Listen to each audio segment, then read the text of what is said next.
Greetings and happy Metal Halloween here on the special Halloween edition of Metal Bent Chronicles, where metal lives. That is right. And you know what? We're going all the way back to Hallows Eve of 1983 for this review. That's right, because we're celebrating the 40th anniversary of one of metal's most influential albums, routinely when it comes to black metal, even traditional heavy metal, obviously, even thrash metal to an extent. Obviously, we're talking about this album, the debut album by Mercyful Fate, titled Melissa. Came out on October 30th, 1983 on Hallows Eve, like I said, on Roadrunner Records, and this was produced by Henrik Lund. Recorded in Copenhagen, Denmark, and I believe it was recorded at the same recording studio where Metallica recorded Ride the Lightning, that is. Lineup-wise, you got King Diamond on vocals, obviously. You got Hank Sherman and Michael Denner on guitars. You got Kim Russ on drums, and you got Timmy Hansen on bass. That's right, that's your lineup for this legendary album that we're going to get into right now. Man, oh man, oh man. What an album. Caused a lot of controversy back in 1983. A lot of people were scared to death of this band back in 1983. They were scared to death of King Diamond, for sure. Because he was a very controversial figure back then, Pretty scary guy back then, for being honest. I mean, prior to that, you had Venom doing the over-the-top satanic stuff, But man, Mercyful Fate took it to a whole new level and made you believe it was freaking real. What they were singing about. So anyways, you get 7 tracks on this album, Man, oh man, what an album too. And this album is just full of rips. Full of absolutely memorable solos. A lot of time signatures. And I watched another reviewer in his review yesterday. I'm talking about Nasty Metal Productions. He talked about this album for its 40th anniversary, obviously, and he did bring up a very good point. And I really thought about it when I was listening to this album on my way to work yesterday. There is, it's not labeled prog, but if you really listen to this album and all the different change-ups and time signatures, and just the direction, some of the riffs go in, you can kind of hear a bit of a proggy influence on a lot of this stuff.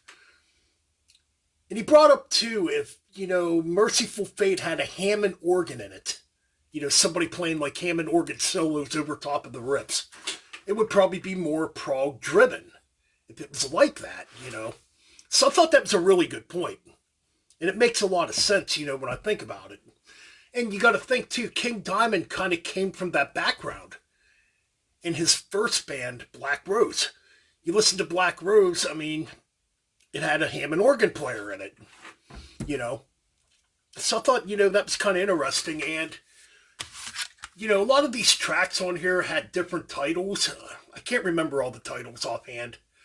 But there's a few tracks on here that go back to when they were still called the Brats. I believe, trying to think here.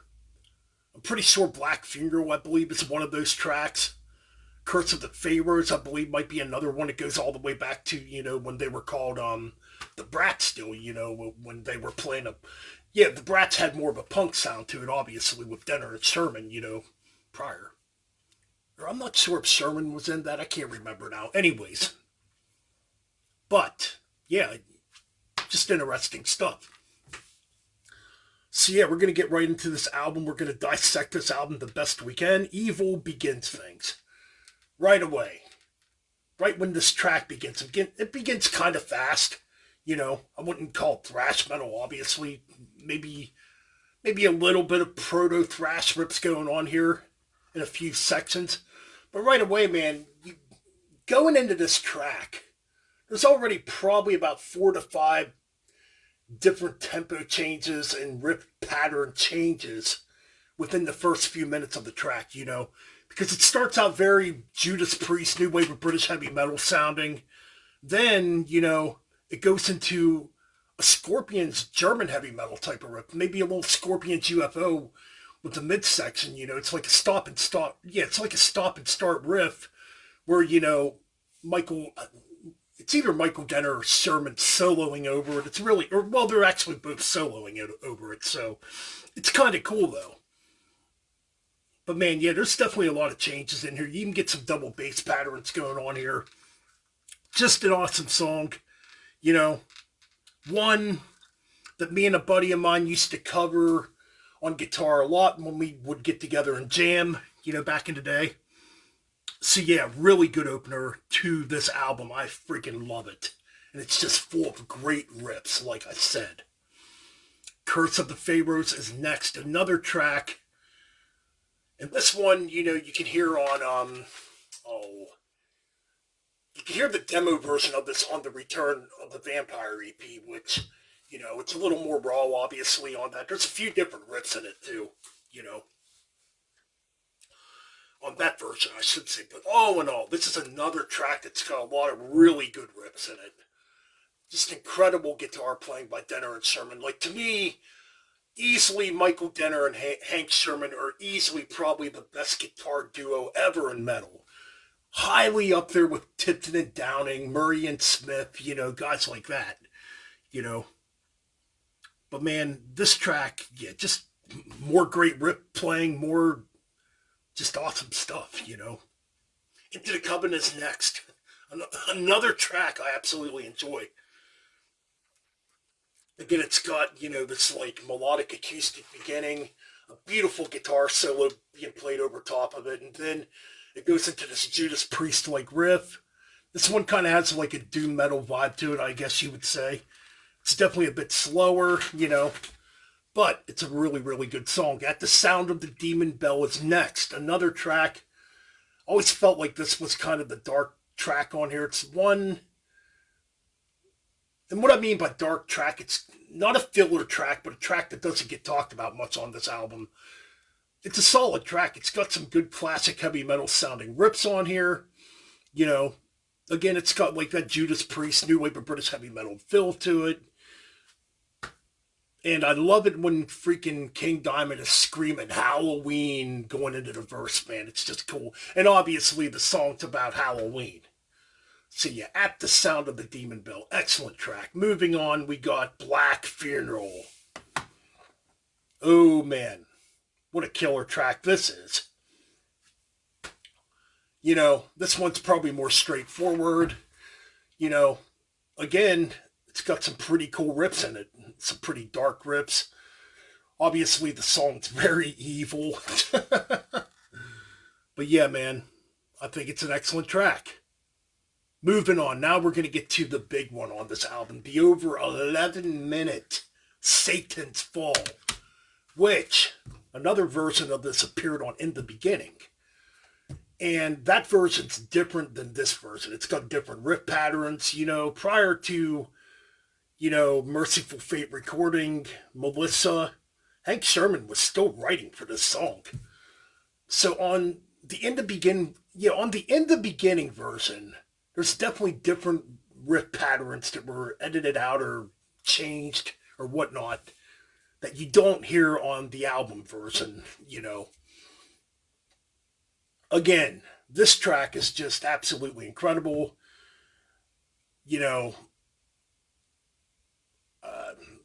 I believe I can imagine too. I believe Hank Sherman said this was one of the hardest songs he ever recorded, and I could see why. Look at all the different changes in it.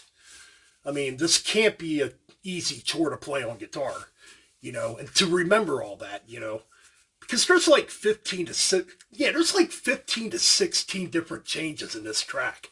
I think Sherman said 15, or King Diamond, one of them says 15. Michael Denner says there's 16 changes in this, and I don't know, man. It's just freaking awesome. I should have probably counted how many changes are actually in this track. But man, you get some incredible riffs. And this could be one of them examples, too, of like a proggier track. Just because of all the different riffs, the time changes, or, the tempos. You get this really awesome acoustic part where there's just really beautiful guitar solos being played over top of it, Just impressive stuff, Some very dark riffs in this track, too. Hey, man, it's a killer track. Okay, moving on to the final track, Melissa. I guess you could say quintessentially the ballad of the album, if you want to call it a ballad. This one, I guess you could say, is probably the beyond the realms of death of the album. It's very progressive. Well, I wouldn't say, yeah, it's a little progressive, I guess, in nature. It's definitely more melodic, you know. But man, again, these guys were such masters at writing guitar solos.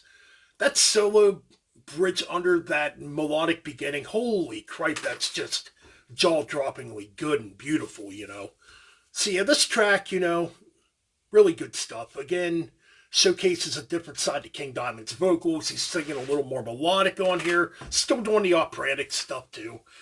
And, that's the thing about Mercyful Fate, a lot of people cannot stand King Diamond's voice.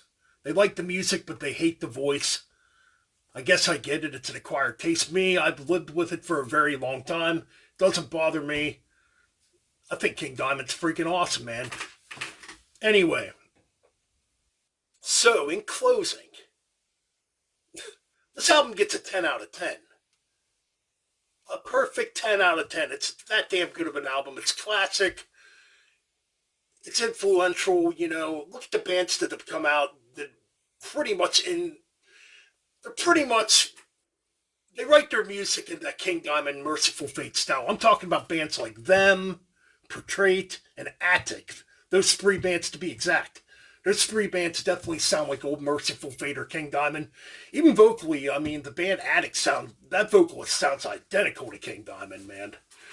But anyways, excellent stuff here. Classic album, very influential in the development of black metal later on. Even though to me this is not really a black metal album, it's only considered black metal because of the satanic nature of the lyrics on this album or whatnot, And obviously King Diamond with the image, it just being a pretty scary force back then, 10 out of 10.